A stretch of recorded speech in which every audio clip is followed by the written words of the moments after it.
আসেন এবং আমাদের বিভিন্ন খবরগুলো সবাইকে জানাতে সহায়তা করেন।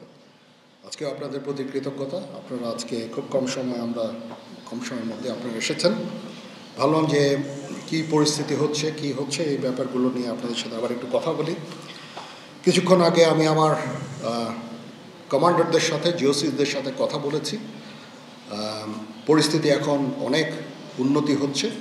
আস্তে আস্তে ধীরে ধীরে আমার ধারণা যে 3-4 দিনের মধ্যে পরিস্থিতি স্বাভাবিক পর্যায়ে চলে আসবে।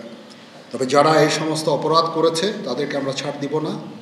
অবশ্যই তাদের বিরুদ্ধে আইন ব্যবস্থা গ্রহণ করা হবে। আপনারা দেখতে পাচ্ছেন আমার সাথে 2 নেভি চিফ এবং এয়ার চিফ আছেন। আমরা একসাথে কাজ করছি। কিছুক্ষণ আগে আমার প্রফেসর ইউনুসের সাথেও কথা হয়েছে। ওনার সাথে কথা বলে আমার খুব ভালো লাগলো। আমার কাছে মনে হয়েছে উনি অত্যন্ত আগ্রহী এই কাজটা করার জন্য, এবং আমি নিশ্চিত যে উনি আমাদেরকে একটা সুন্দর গণতান্ত্রিক প্রক্রিয়ায় আমাদের নিয়ে যেতে সক্ষম হবেন এবং আমরা এ থেকে উপকৃত হব। আর আমি দেখলাম যে স্টুডেন্ট এবং ভলেন্টিয়ার্সরা অত্যন্ত চমৎকার কাজ করছে। যেহেতু এখন ট্রাফিক পুলিশ ছিল না, তারা ট্রাফিকিংয়ের কাজ করছে, বিভিন্ন রাস্তা পরিষ্কার করা, যে সমস্ত ভ্যান্ডালাইজেশন হয়েছে যে সমস্ত স্থাপনাগুলোতে, ওগুলোকে পরিষ্কার করা। আমরা অত্যন্ত আনন্দিত যে তারা এই ভালো কাজগুলো চালিয়ে যাচ্ছে। আমি তাদেরকে অনুরোধ করব যে এই ভালো কাজগুলো যেন তারা চালিয়ে যায় এবং বিভিন্ন জায়গায় ঢাকার বাইরে যে সমস্ত লুটতরাজ অপরাধ সংগঠিত হচ্ছে ওগুলো প্রতিহত করার জন্য আমি তাদেরকে অনুরোধ করেছিলাম এবং তারা সেই কাজও করছে। এবং আমি নিশ্চিত যে আমরা সবাই মিলে একটা সুন্দর আবার স্বাভাবিক পরিস্থিতিতে আমরা ফেরত চলে আসতে পারব। আপনারা জানেন যে আমরা কেয়ারটেকার গভর্নমেন্টের প্রধান ডক্টর ইউনুসকে আমরা নির্বাচন করেছি অনেক আলোচনা করে। আমরা নিজেদের মধ্যে অনেক আলোচনা করেছি এবং সমস্ত রাজনৈতিক নেতৃবৃন্দের সাথে, স্টুডেন্ট কোঅর্ডিনেটরদের সাথে আলোচনা করেছি। আমার সাথে নেভি চিফ এবং এয়ার চিফ ওনারাও ছিলেন এবং মহামান্য রাষ্ট্রপতির সাথে আমরা আলোচনা করেছি এবং আলোচনা করে আমরা সর্বসম্মতভাবে সম্মত হয়েছি এবং ওনার কাছে প্রস্তাব দিয়েছি চিফ অ্যাডভাইজার ডক্টর ইউনুসকে করার জন্য এবং উনি এখন আমাদের চিফ অ্যাডভাইজার। কালকে আসবেন, কালকে হয়তো দুপুরে উনি এসে পৌঁছাবেন। আমি ওনাকে রিসিভ করতে যাব। আমরা ওনাকে সর্বতোভাবে সহায়তা করব।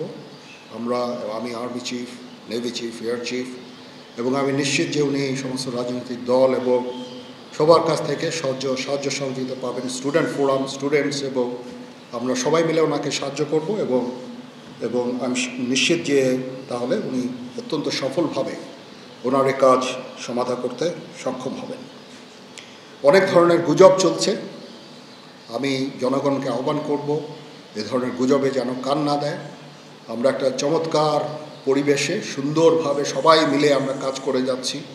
আমার সেনাবাহিনী নিয়ে বিভিন্ন সেনানিবাসের মধ্যে বিভিন্ন কিছু হচ্ছে ইত্যাদি সমস্ত গুজব রটনা করা হচ্ছে। এগুলোতে আপনারা কান দিবেন না এবং আপনারা এই ধরনের গুজব ছড়াতেও দয়া করে সাহায্য করবেন না। আমি জানি সবাই এটা ইচ্ছা করে করেন না, হয়তো আউট অফ প্যানিক আপনারা এটা করেন। এই জিনিসটা থেকে নিবৃত্ত থাকলে এটা ভালো হবে এবং আরেকজনকে কোনো নিশ্চিত না হয়ে কাউকে এ ধরনের কোনো খবর সংবাদ আপনারা দেওয়া থেকে বিরত থাকবেন, তাহলে এটা আমাদেরকে সাহায্য করবে। পুলিশের পুনর্গঠনের কাজ চলছে। এখন পুলিশ প্রধান একজন নিয়োগ দেওয়া হয়েছে। আমি নিশ্চিত যে পুলিশের মনোবল আবার ফেরত আসবে এবং পুলিশ একটা প্রফেশনাল ফোর্স হিসাবে ভালোভাবে তাদের দায়িত্ব পালন করতে সক্ষম হবে। সর্বশেষে আমি আপনাদের নিশ্চিত করতে চাচ্ছি যে সেনাবাহিনী, নৌবাহিনী, বিমান বাহিনী সর্বদা জনগণের সাথে আছে এবং থাকবে এবং আমরা কাজ করে যাব, পাশাপাশি সবার সাথে মিলে কাজ করে যাব এবং আমরা একটা সুন্দর ভবিষ্যতের দিকে যেতে পারবো, ভবিষ্যতে পৌঁছাতে পারবো বলে আমি বিশ্বাস রাখি। আপনারা আমাদের সবাইকে সাহায্য সহযোগিতা করবেন। আপনাদের সাহায্য নিয়ে ইনশাল্লাহ আমরা এটা করতে পারবো। আপনারা মিডিয়া অলরেডি অত্যন্ত দায়িত্বপূর্ণভাবে আপনাদের সংবাদ পরিবেশন করছেন। আমি আবার আপনাদের কাছে এই জন্য কৃতজ্ঞতা জানাচ্ছি এবং ইনশাল্লাহ আমরা সবাই মিলে দেশকে একটা সুন্দর একটা পরিবেশ আমরা সৃষ্টি করতে পারবো এই দেশে এবং আমরা সবাই ভালো থাকবো ইনশাআল্লাহ।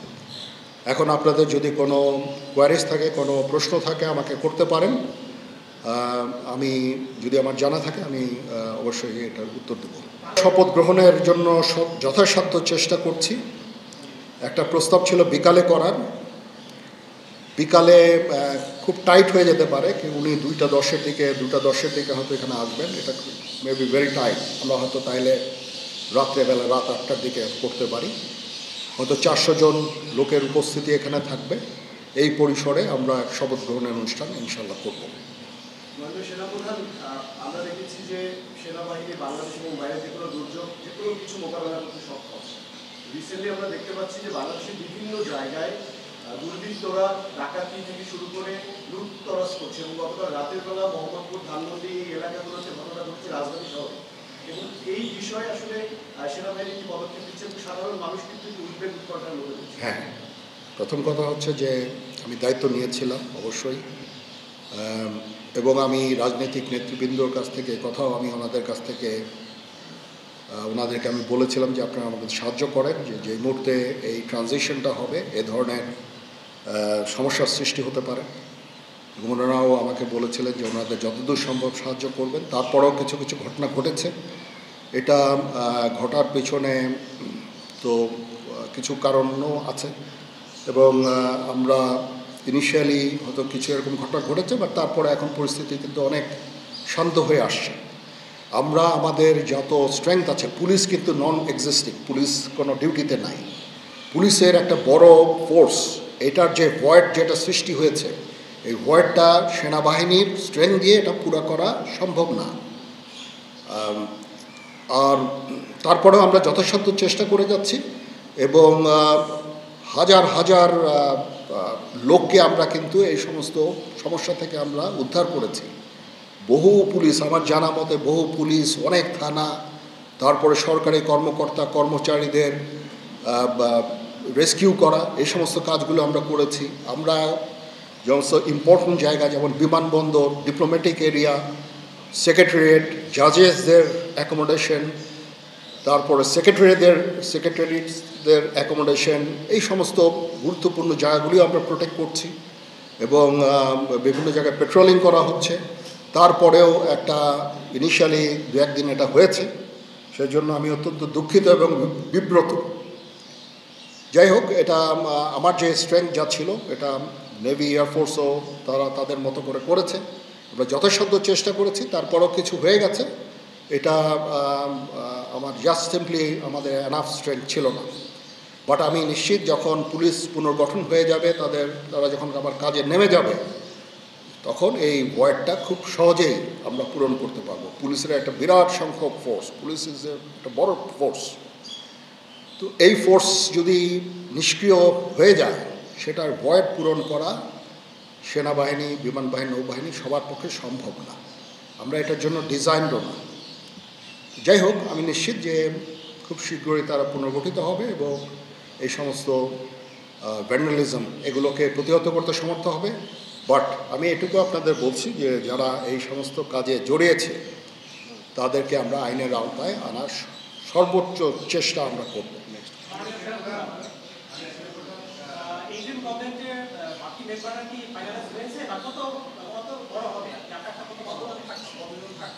আমার ধারণা আপাতত 15 জন হতে পারে, তারপরেও 2-1 জন আপ অ্যান্ড ডাউন এটা করতে পারে, এটা এরকম একটা সংখ্যক, এবং মোটামুটি একটা দাঁড়িয়ে যাচ্ছে। যেহেতু এটা ফর্মালি প্রকাশ করা হয়নি, এটা নিয়ে আমি আর আপনাদের সাথে কথা বলতে চাচ্ছি না। জি,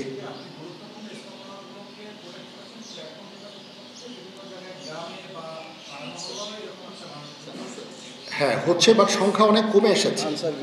1-2 দিন, প্রথম 1-2 দিনে যেটা হয়েছে সংখ্যা অনেক কমে এসেছে। আমরা আনসার ভিডিপিকেও কাজে লাগিয়েছি, এবং আমি তো বললাম যে ছাত্ররা আমাদের সাহায্য করছে বিভিন্ন গ্রামে গঞ্জে। তারা এই কাজগুলোর মাধ্যমে, তাদের উপস্থিতির মাধ্যমে আমাদের সাহায্য করছে, এবং বিএনসিসিকেও আমরা এটা করতে আমরা হয়তো এমপ্লয় করবো এই কাজে। আমি আমার যত ফোর্স আছে মিলিটারি সব অল ডিপ্লয়েড, এবং তারা তাদের সাধ্য মতো এই কাজে নিয়োজিত। সেনাপ্রধান আপনি বিব্রত বোধ করলেন, কারণ আপনি নিরাপত্তার দায়িত্ব নিয়েছিলেন, সেখানে হয়তো এখন রাজনীতিবিদরা বললেন যে জেনারেল সাহেব আপনি নিরাপত্তার দায়িত্ব নেন, somebody has to take it. তো আমি সে আর তো কেউ নেওয়ার নাই, আমি নিয়েছি, এবং যদি কোনো ব্যর্থতা থাকে সে দায়িত্ব আমার। আমি আমার সাধ্যমতো চেষ্টা করেছি এবং খুব কম সময়ের মধ্যে একটা স্বাভাবিক পরিস্থিতি ফেরত আসছে। বাট আমাদের আরও অনেক কাজ করতে হবে। ইনশাল্লাহ আমাকে একটু সময় দেন, আমরা এই নর্মালসিতে নিয়ে চলে আসবো ইনশাল্লাহ।